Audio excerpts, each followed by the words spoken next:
बिस्मिल्लाहिर्रहमानिर्रहीम। अस्सलामुअलैकुम व्यूवर्स। आज आपको मैं पेट की गैस की वजूहात के बारे में बताऊंगी। गैस एक आम मसला है, इसे पेट फूलना या मैदे की गैस भी कहा जाता है।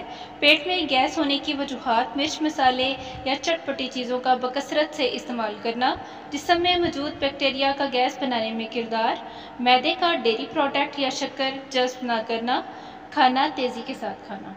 जब आप तेज़ी से खाना खाते हैं तो आप खाने को अच्छे से चबा नहीं पाते, जिसके नतीजे में गैस होने लगती है।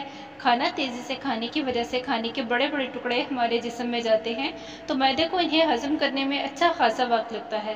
लिहाजा ज़रूरी है कि आप खाना सुन्नत के लिहाज से खाएं, जो कि आहिस्ता आहिस्ता और चबा चबा कर खाना है।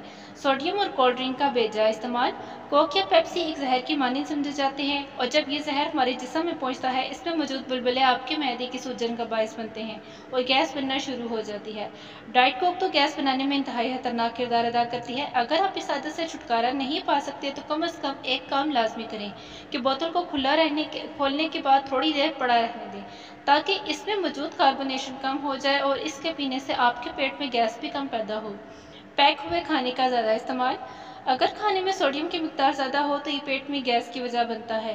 बाजार से मिलने वाले डब्बा बंद खाने जैसे कि सूप, टमाटर केचप और सलाद बेहद गजाइत वाले खाने लगते हैं, लेकिन असल में इन खानों में सोडियम की इंतहा दर्जे की मिकदार मौजूद है। अगर आप पेट की गैस से निजात पाना चाहते हैं तो जिस कदर हो सके सोडियम मिले खानों से परहेज करें। खाना खाकर सो जाना। रात का खाना शाम 6 बजे खा लें तो गैस नहीं होती, लेकिन अगर रात का खाना लेट खाया जाए तो ये पेट में गैस पैदा करने का एक बड़ी वजह है।